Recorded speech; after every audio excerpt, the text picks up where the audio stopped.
École, aide à la jeunesse et justice, quelle collaboration! L'ouvrage est publié par la FEDEFOC, la Fédération de l'enseignement fondamental catholique. Pendant 2 ans, une centaine de directeurs du fondamental se sont mobilisés pour analyser les relations entre ces acteurs.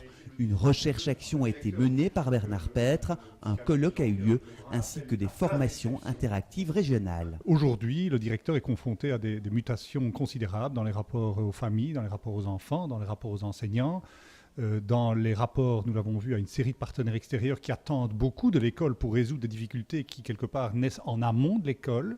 Et bien souvent, les directeurs doivent faire face à un réseau d'intervenants multiples, police, parquet, juges, conseillers d'aide à la jeunesse. Ils sollicitent de plus en plus leur collaboration. Pour gérer ces problèmes familiaux qui sont de plus en plus cruciaux, eh bien, nous manquons cruellement d'une aide structurée, d'une aide efficace. De nombreuses personnalités ont participé aux travaux, parmi lesquelles Marie-Claude Blais, spécialiste française des sciences de l'éducation, le juge Christian Pagnier ou encore le substitut du procureur du roi de Nivelles, Eric Hansens.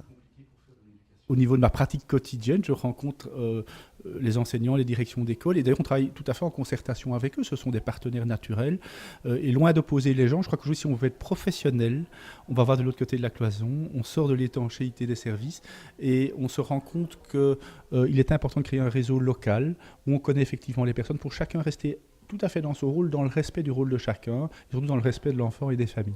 Dans la brochure, on retrouve toute une série de fiches pratiques destinées à aider les directions dans leurs pratiques journalières.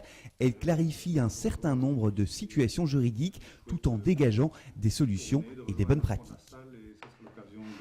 Ce que j'ai particulièrement apprécié en feuilletant le document extrêmement intéressant, c'est qu'une série de constats, j'ai pu les faire de mon côté. Donc c'est peut-être désespérant de se dire qu'ils ont tout à fait raison, mais c'est vrai que les mondes sont fort étanches. Le monde de l'école, de la justice, de l'aide à la jeunesse, le monde social aussi au sens large. Un ouvrage riche en informations et illustré par le dessinateur de presse Clou. Il est publié avec le soutien du ministère de l'Enfance, de l'aide à la jeunesse et de la santé en communauté française et du secrétariat d'État à la politique des familles. On n'a pas plaidé pour la justice.